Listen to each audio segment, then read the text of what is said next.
the house. That's it, Francis. The previous evening, Tony Copeland and his bullet-headed sidekick put the frighteners on me, warning me of awkward questions about Jared Roon's accident and Katrina Celsey's untimely death. Can't be harder. The threat of violence had jarred my artiste's nerves, and when I finally hit the sack, I had to self-medicate on scotch till the sleep monkeys carried me away to my happy place. No uppercut. Show me what you got. And now I was rudely awoken by Sugar Ray Francis and baby-faced Geraldine boxercising beneath my bedroom. So I crawled out of bed in search of Java's finest magic beans. The Kraken wakes. Well, I could hardly sleep through the rumble in the jungle. Geraldine's been putting me through my paces. Where is she? Shah, you look rough. I'll be match fit once I'm recaffeinated. You know, this bright-eyed, bushy-tailed routine's a bit much first thing. You should try it. No thanks. Makes a change to have another woman in the house. It takes twice as long to get near the bathroom. It's the reality of sharing with two women not matching up to the fantasy. I didn't have a fantasy. You had a fantasy. Of course I'd had a fantasy, but like all fantasies, I'd archived it for old age, filed under regrets I've had a few. I know what plays inside that sordid skull. The lodger and the landlady. Hot flush, middle-aged action. How does she do that? I see right in to your shabby soul. Don't get metaphysical on my ass. Speaking of which, was I right about Geraldine's tattoo? The one you accidentally saw when you accidentally stood gawping at her in the shower. She should have locked the door, and I did not gawp. I glimpsed. The question is, did I glimpse George Eliot on her right buttock? Yes, you did. OK, this is awkward. Try full-blown embarrassing. As a student, I had a literary crush on Eliot. Same reason I've got Evelyn Waugh on my pecs. Seriously? Of course not, he hasn't got pecs. Ha ha. How about you, Francis? I'm an ink-free zone. Get a load of these bad boys. She stretched her top down to reveal two portraits, one on each scapula. Virginia Woolf on the right, Mary Wollstonecraft on the left. There, good. Look, Charles. I was looking, and Geraldine knew it. She'd found my weakness for Bloomsbury and the Age of Enlightenment and was using it to flirt with me in front of Francis. I've also got Keats on my left thigh. It's what he would have wanted. I'll have to be drunk to show you Nancy Astor, and I'm saving Clement Attlee for Christmas. Coffee? Please, and strong after last night. Last night? Our director dragged me out for a late supper. He never takes me out to supper. Oh, Ned spent the whole night bending my ear about Rainbow. Is this the size 8 20-something runner-up from Fame's The Game? Well, actually, Katrina was the runner-up, so Rainbow's the runner-up's runner-up, but Ned thinks the sun shines out of her pot of gold. All he really wanted to do was tell me what a study is pulling a live-action Elsa from Frozen. That's what they do. They?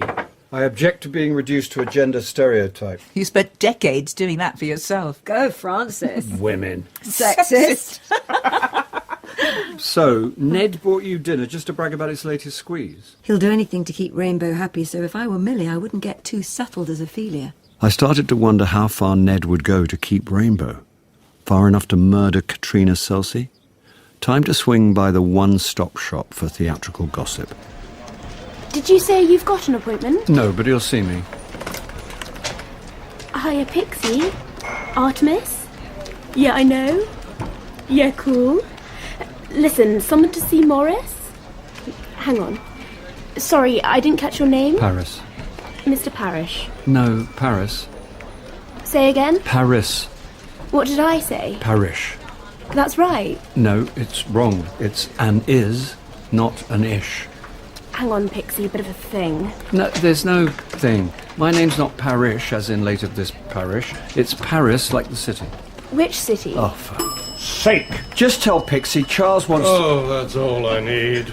Morris! What are you doing here?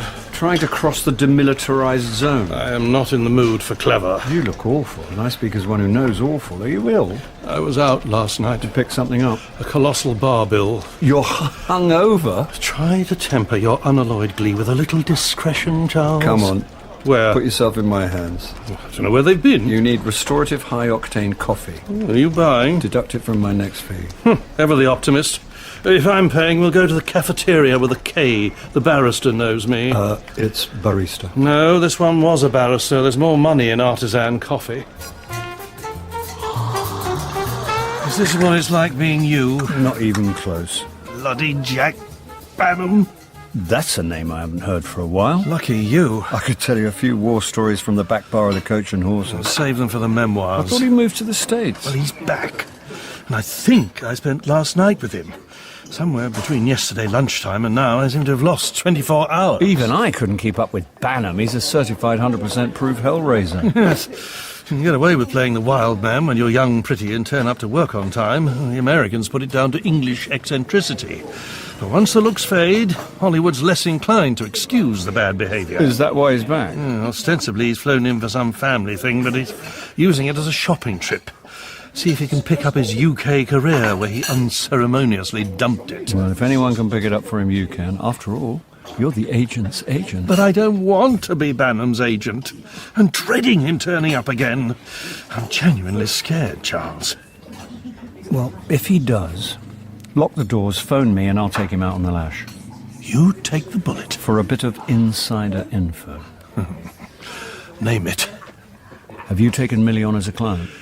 Providing I'm still alive, we're having lunch tomorrow. So I should have signed her by pudding. Why the interest? A little bird tells me that Ned's thinking of replacing her as Ophelia, and I'm worried how she'll react. She'll have to learn to roll with the punches. Anyway, stepping in after Katrina's death has been PR gold. I'll soon have casting directors all over her. Why the look? Hearing you talk about another actor's career makes me wonder what might have been. Oh, don't go all retrospective on me. I suppose where there's life, there's hope. Yeah, hold on to that thought, Charles. I don't think I can hold on to this coffee.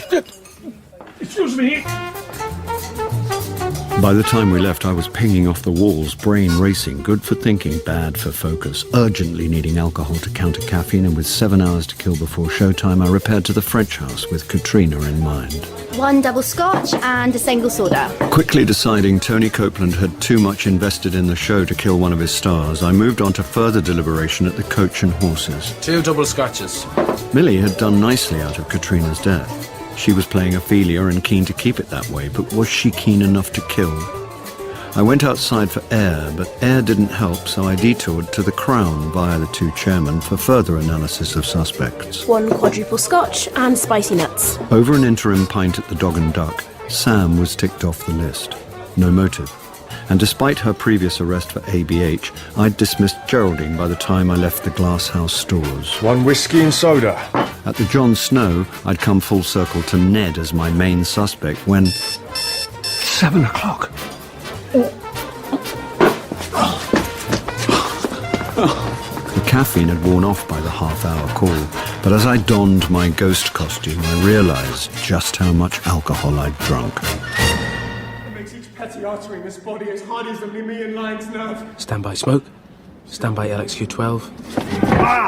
Damn. Sorry, Will. When our original Hamlet had been injured, our ASM understudy had a brief moment in the spotlight. But now Sam was Hamlet, Will was back in the prompt corner, calling cues and giving me evils. Your fly's undone, Charles. His head. Whoops. You all right? Yeah. Hay fever. Pills made me a bit woozy. LXQ12, go. Sound, go. Smoke, go. Charles! You're on! Oh, right. Helmet! Well, sorry. Put your helmet on! Where wilt thou lead me? Speak, I'll go no further. Mark me. I will. My hour is almost come when I to sulphurous and tormenting flames must render up myself. Alas, poor ghost.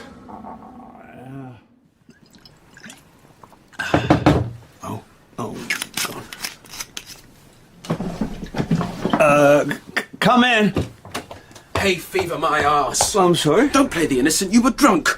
You still are, I can smell it from here. Well, it's a tiny after-show unwinder. To top up your pre-show skinful. Oi, you can't go I round. may be low in the food chain, but I know a boozer when I see one, and I know what it does Listen, son, when you've been in this business more than 5 minutes, feel free to barge into my dressing room and give a lecture on the evils of drink, but until then, you can... down or take it outside. I'm sorry, Ned, but Look, I'm not... It's been a long night and we're all tired. Go home, Will. Well, that was a memorable performance. Well, Hamlet or Wills? Both. Just as well you came in when you did. I hope you weren't going to hit him. I thought he was going to hit me. I was tempted to let him. I take it you were in tonight. Along with a large party from Beijing, so I don't think they noticed your extravagant improvisations. Oh, I'm sorry. I promise it won't happen again. You're lucky Tony wasn't in. You won't tell him. I'm not his favourite person at the moment. What have you done now? Well, I might have suggested that he had something to do with Katrina's death. Oh, are you stark raving mad? What could he possibly gain from that? And look where it's left us. No disrespect to Millie. Well, there are rumours circulating about her, too. What rumours? Word is you're going to replace Millie with Rainbow. That's not a rumour about Millie, it's a rumour about me. And the rumour is wrong. OK. You don't sound convinced. Is this an insinuation that I had something to do with Katrina's death? Is that what you think? What? For God's sake, Charles! Some nutter injected bleach into her mascara. The pain must have been excruciating. If it hadn't killed her, she'd most likely have lost an eye. Is that the sort of sicko you think I am? No. Then feel free to go and spread the rumour that Ned English has no intention of replacing, let alone killing, members of his cast. Though much more of this, and I could make an exception in your case.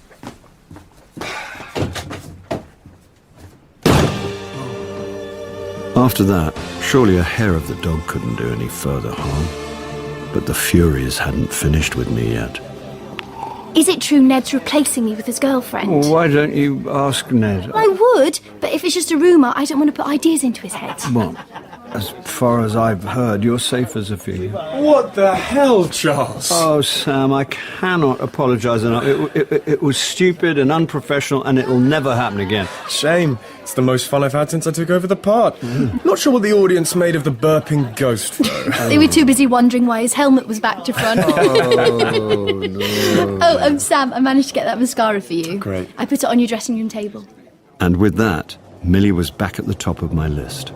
Maybe I'd watched Hitchcock's Blackmail one time too many, but rattling home, one word pulsed in my head. Mascara. Mascara. Mascara. There's my coward. What have I done now? Not you. Noel Coward. Designed for a living. Ah, I wondered whose it was. Are you up for a part? Just thinking ahead to when we finish Hamlet. I've always wanted to direct it. If I was 20 years younger, I'd audition. The young shouldn't have all the fun. You'd make a perfect Leo opposite my Gilda. Yeah? Yeah, with someone good for Otto. An older ménage à trois makes a far more interesting love triangle, don't you think? Yeah. What time did you get back last night? About 11:30. Francis and I were tucked up by then. Not tucked up together. Oh. No boxer size this morning. Francis went out early. Unless I can interest you. Well, I leave the boxing to her. Tell me to mind my own business, but, you and Francis... What's the deal? Yeah. We're, semi-detached. I was never exactly husband of the year. Eventually we separated, which was good for her, but hell for me. And then I blew up my bedsit and she let me move back in. Blowing up your bedsit's an extreme expression of commitment. Actually, I lit a fag and forgot I'd left the gas on. Maybe your subconscious left the gas on. In that case, I owe my subconscious a drink because I temporarily moved back 11 years ago. I see. Yeah. There's usually a follow-up question, and the follow-up answer is, yes, we have been known to see other people. But so far, nothing serious. So, here we are. And here I am. If I knew exactly what a frisson looked like, I was pretty sure there was a big one throbbing over the kitchen table. Either that or my flirt-dar was malfunctioning. Did Millie give you a hard time last night? No, she just wanted to find out what I knew about Ned's girlfriend, but he'd already told me Rainbow is not replacing her. I suppose the moral is don't listen to gossip. However much fun. Anyway, good to see Millie's found her ambition. She clearly wants to hang on to Ophelia. Do you think she wanted it enough to stop Katrina from keeping it? Oh, no! You said yourself she's ambitious. Ambitious, not psychotic. When Millie was Katrina's understudy, Katrina treated her like a skivvy. She might have doctored the mascara to give her a jolt. Even if she hadn't intended murder, that's GBH at the very least, and I should know. Oh, no. What? Probably nothing, but the night Katrina died, I was late for a queue and ran slap into Millie going into the #1 dressing room. I remember she dropped something and I picked it up. Mascara? Yeah. I mean, hardly copper-bottom evidence. No. What? You've got your serious face on. Have I? Sorry. Don't be. I like it. The frisson was back, and this time there was no doubt Geraldine was waiting for my next move. In my experience, these things can go very well or very wrong. I leaned towards her. Right, I've got some shopping to do. Anything for you? No, thanks.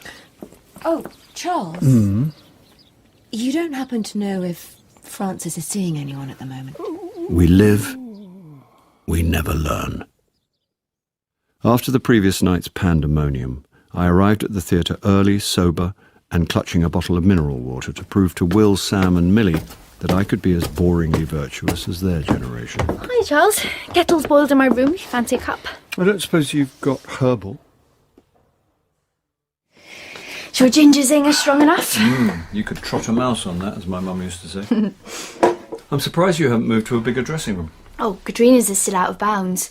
And even if Ned doesn't replace me, Tony could recast me at any time. My agent has every confidence in your future. I hope he took you somewhere nice for lunch. How did you know? I know when Morris changes his monogrammed sheets. Have you been with him long? He got me my first professional job, Oedipus Rex. What? The national production? The original. I got Sophocles to sign my script.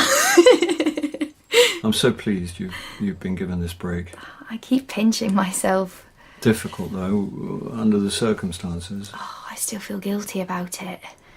I mean, what happened to Katrina has nothing to do with me, but you know. Millie was either a liar of Olympic standard or as innocent as those big blue eyes. Time to push a little harder. If you want my advice, keep your head down and ignore backstage gossip. What gossip? Oh, just stupid stuff. Forget it. Charles? No, ignore me. What have people been saying? Someone said they'd seen you going into Katrina's dressing room the night she died, and you had a tube of mascara. But that's horrible. Do people really think I do something like that? Like I say, just gossip. You don't believe it, do you? Me? Yes. Oh, I went into the #1 dressing room like I did every other night, but it curtained up. It was Sam's room. How was I to know Katrina had moved all her stuff during the show? Well, what about the mascara? It was for Sam. He's so blonde, his eyelashes don't read on stage, and he gets so emotional with you in the battlement scene, he needs to freshen up his makeup. Tragically, I can pass for Hamlet's dead father without too much assistance. I was just putting a fresh tube in his dressing room, or what I thought was his dressing room. You do believe me, don't you, Charles? I love playing Ophelia, but not enough to kill someone. Once again, I stared. And once again, not a scintilla of guilt in those big blue eyes. Struggling into my first costume of the evening, I realised the previous night's shenanigans had left their mark on the ghost's headgear.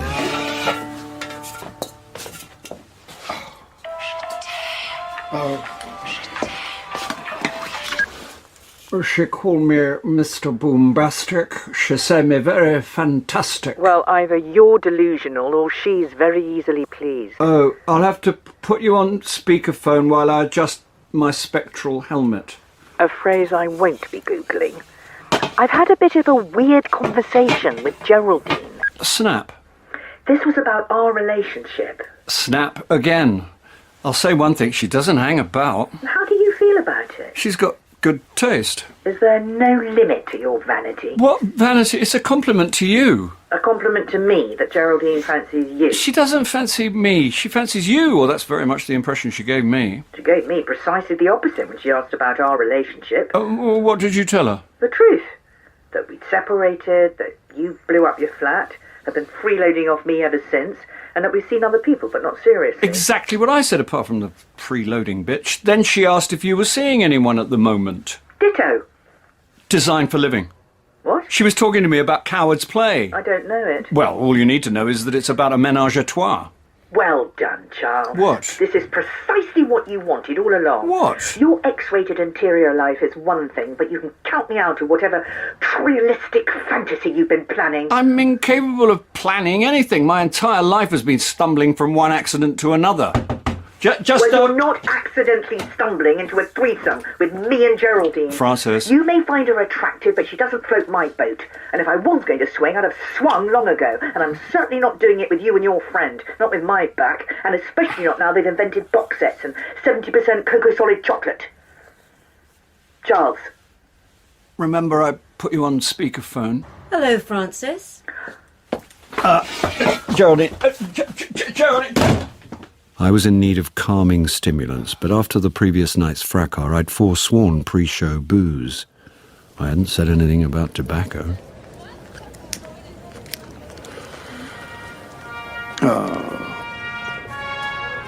I need help, Charles. Have you forgotten your safe word again? He's here. Where? Outside my apartment. Who? Banham. He's here. He's drunk, and he wants to make me drunk. I'm scared to leave my panic room. I didn't know you had a panic room. It's an airing cupboard, but I use it at moments of heightened anxiety. The soothing smell of freshly laundered linen transports me back to my mother's bidounoir armoire. What a rich hinterland you have. You said you'd take the bullet. I will, after the show. But he's here now. Oh, God. Can't breathe. You're hyperventilating. Telling me what I'm doing doesn't make it stop. Put a pair of freshly laundered underpants over your head, breathe slowly and count to 10. Hi, Charles. Will, about last night. Let's forget about it. Anyway, better crack on. You still alive, Morris? 9, 10. Oh. Thank you, Charles.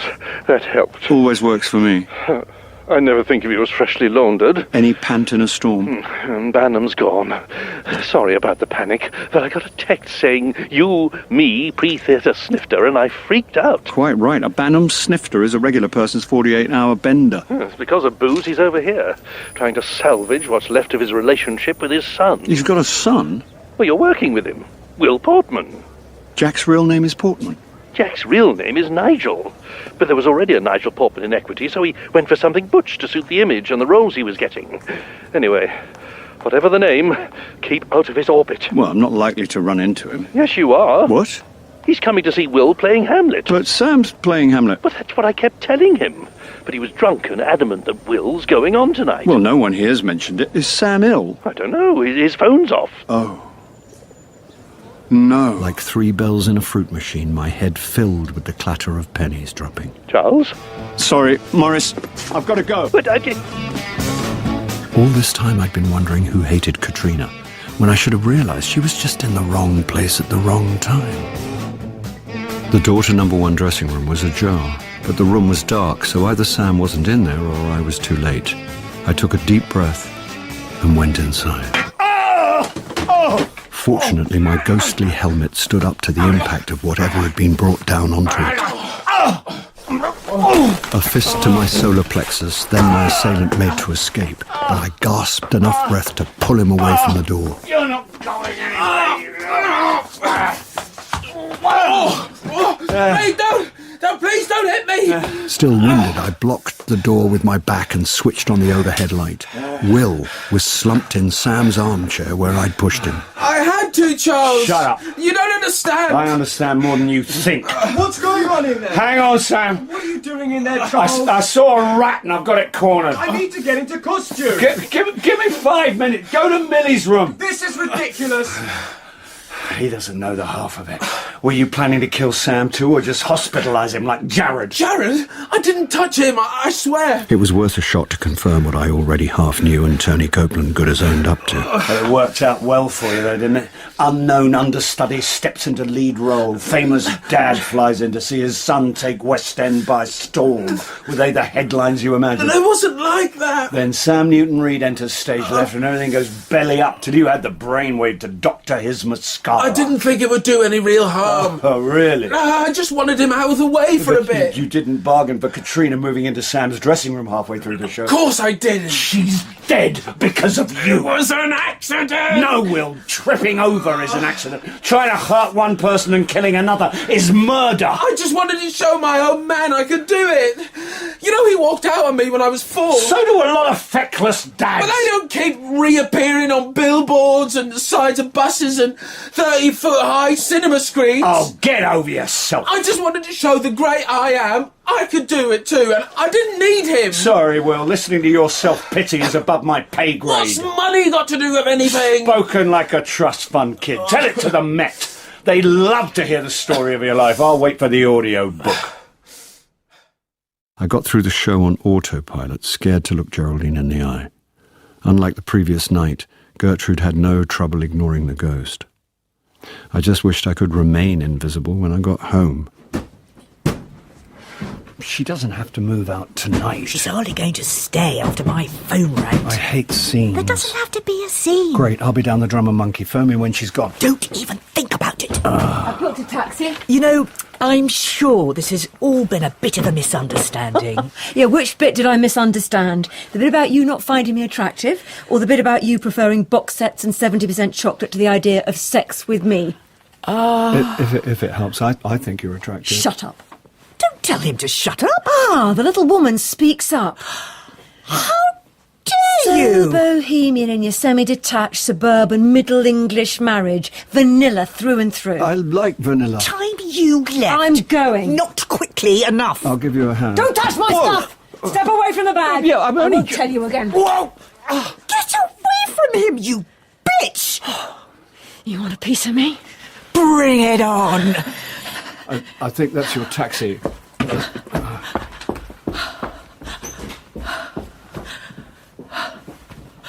Oh, so... that happened? Seem to. Yeah. Feel free to drop the huffing and puffing. I'm keyed up. Keyed up? You weren't going to hit her. I was. Come on, it's play boxing. I could take you down. I don't think. Although, I've got to say, this alpha female act is strangely arousing. Arousing? Oh, yeah. On a scale of 1 to 10? Easily 9.5. That high? Yeah. And rising. I could still take you down. Whatever you say. Whoa! Ow! What do you say? Ow.